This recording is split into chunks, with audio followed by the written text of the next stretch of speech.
Friends, আজ 2024 টি-20 বিশ্বকাপে super 8 পর্বের গ্রুপ 1-এর সবথেকে হাই ভোল্টেজ ম্যাচে, সবথেকে গুরুত্বপূর্ণ ম্যাচে মুখোমুখি হচ্ছে আমাদের ভারত আর অস্ট্রেলিয়া। হ্যাঁ ফ্রেন্ডস, এই ম্যাচটা সবথেকে গুরুত্বপূর্ণ কেন বলছি, তার কারণ হচ্ছে গত ম্যাচটা অস্ট্রেলিয়া আফগানিস্তানের সাথে হারার পরই এই মুহূর্তে পয়েন্টস টেবিল তালিকা গ্রুপ 1-এর জমে ক্ষীর হয়ে গেছে। হ্যাঁ ফ্রেন্ডস, এই মুহূর্তে তোমরা পয়েন্টস টেবিলটা দেখতে পাচ্ছ, আর এই ম্যাচটার উপর আফগানিস্তানের ভাগ্য অনেকটাই নির্ভর করছে। এই ম্যাচটায় যদি ভারত জিতে অস্ট্রেলিয়াকে হারিয়ে দেয় এই ম্যাচটায়, তাহলে আফগানিস্তানের ম্যাচ হচ্ছে পরে বাংলাদেশের বিরুদ্ধে। আর সেই ম্যাচটায় যদি বাংলাদেশকে আফগানিস্তান হারিয়ে দেয়, তাহলে আফগানিস্তান 4 পয়েন্ট নিয়ে সরাসরি সবথেকে বড় অঘটন ঘটিয়ে টি-20 বিশ্বকাপ 2024-এ কোয়ালিফাই করে যাবে সেমিফাইনালে। আর ফ্রেন্ডস, এই ম্যাচে বৃষ্টিরও একটা সম্ভাবনা রয়েছে, আর যদি এই ম্যাচে বৃষ্টি হয় তাহলে কোন দলের লাভ হবে আর কোন দলের ক্ষতি হবে সেটাও তুলে ধরবো আজকের ভিডিওয়।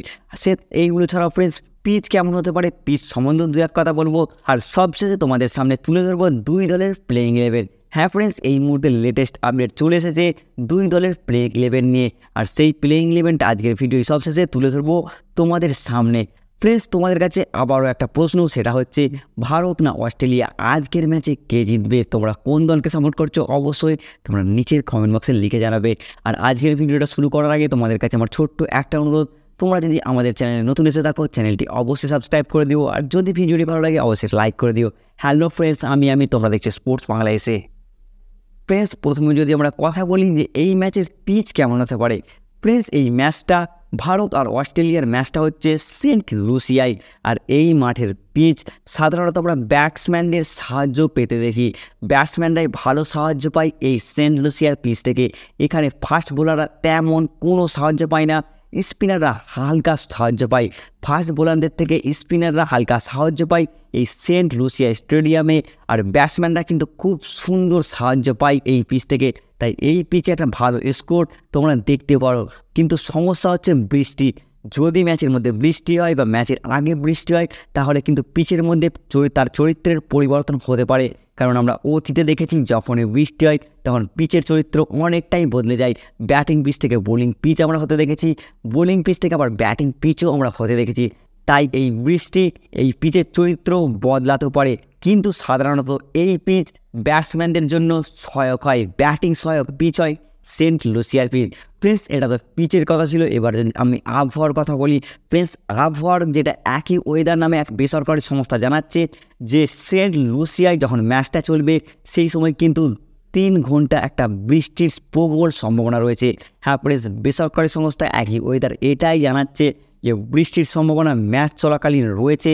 আর যদি ম্যাচের মধ্যে বৃষ্টি হয় আর বৃষ্টির কারণে ম্যাচ বাতিল হয়ে যায়, তাহলে কিন্তু অস্ট্রেলিয়ার জন্য অনেক ক্ষতি হবে, লাভবান হবে ভারত আর আফগানিস্তান। বৃষ্টি হলে, ম্যাচ বাতিল হলে দুইজনকে 1 পয়েন্ট করে দিয়ে দেওয়া হবে, আর সেই ক্ষেত্রে ভারত 5 পয়েন্ট নিয়ে সরাসরি প্রথম দল হিসেবে গ্রুপ 1 থেকে কোয়ালিফাই করে যাবে সেমিফাইনালে। আর অন্যদিকে গ্রুপ 1 থেকে ছিটকে যাবে বাংলাদেশ। এই ম্যাচে বৃষ্টির কারণে ম্যাচ বাতিল হলে কিংবা ম্যাচটাই অস্ট্রেলিয়া জিতে গেলে কিন্তু বাংলাদেশ ছিটকে যাচ্ছে এই বছর 2024 টি-20 বিশ্বকাপে প্রথম দল হিসেবে গ্রুপ 1 থেকে। আর ফ্রেন্ডস, এই ম্যাচে বৃষ্টির পর কিন্তু আফগানিস্তানের জন্য একটা বড় লাভ লক্ষ্য করতে পারছি আমরা।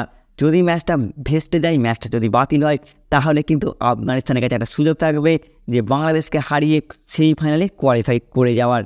ফ্রেন্ডস, তার কারণ হচ্ছে অস্ট্রেলিয়া 1 পয়েন্ট পেলে মাত্র 3 পয়েন্ট পাবে, আর সেই ক্ষেত্রে বাংলাদেশকে আফগানিস্তান হারিয়ে 4 পয়েন্ট পেয়ে আরামের সঙ্গে একটা কোয়ালিফাই করার রাস্তা খুলে যাবে আফগানিস্তানের কাছে।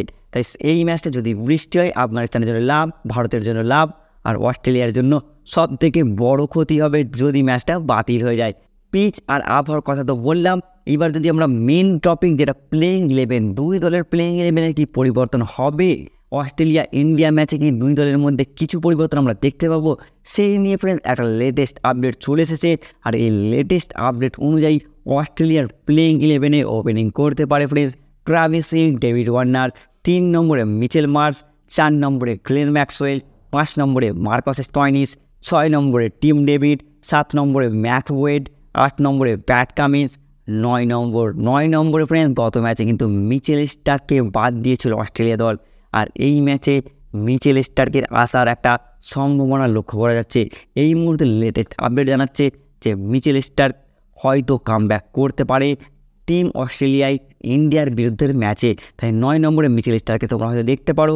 আর যদি স্টার্ক না খেলে তাহলে তো অ্যাস্টন আগার আছে, কিন্তু স্টার্কের সম্ভাবনা বেশি এই মুহূর্তে লেটেস্ট আপডেট জানাচ্ছে। আর 10 নম্বরে অ্যাডাম জাম্পা আর 11 নম্বরে জশ হ্যাজেলউড। হ্যাঁ ফ্রেন্ডস, অস্ট্রেলিয়ার এই প্লেইং ইলেভেনটা সম্ভবত খেলতে নামবে আজকের গুরুত্বপূর্ণ ম্যাচে ইন্ডিয়ার বিরুদ্ধে।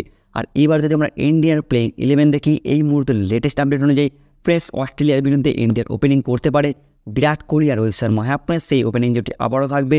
3 নম্বরে তোমরা দেখতে পারো ফ্রেন্ডস তোমার ঋষভ পান্ট, 4 নম্বরে সূর্য কুমার যাদব, 5 নম্বরে শিবম দুবে, 6 নম্বরে হার্দিক পান্ডিয়া, 7 নম্বরে রবীন্দ্র জাদেজা, 8 নম্বরে অক্ষর প্যাটেল, আর 9 নম্বরে ফ্রেন্ডস জাসপ্রীত বুমরাহ, 10 নম্বরে কুলদীপ যাদব, 11 নম্বরে তোমার আর্শদীপ সিং। হ্যাঁ ফ্রেন্ডস, টিম ইন্ডিয়ায় কোনো পরিবর্তন হবে না এই মুহূর্তে, কিন্তু এই রকমই লেটেস্ট আপডেট উঠে আসছে। টিম ইন্ডিয়ার উইনিং কম্বিনেশনই খেলবে অস্ট্রেলিয়ার বিরুদ্ধে, এই রকমই আমরা জানতে পারছি। তাই ফ্রেন্ডস, এটা ইন্ডিয়ান প্লেইং 11। তোমাদের যদি মনে হয় ইন্ডিয়ান প্লেইং 11-এ কিছু পরিবর্তন করা দরকার, অবশ্যই তোমরা নিচের কমেন্ট বক্সে লিখে জানাবে। আর তোমাদের কাছে আবারও একবার প্রশ্ন, ইন্ডিয়া না অস্ট্রেলিয়া কে জিতবে আজকের ম্যাচে, অবশ্যই তোমরা নিচের কমেন্ট বক্সে লিখে জানিয়ে দেবে।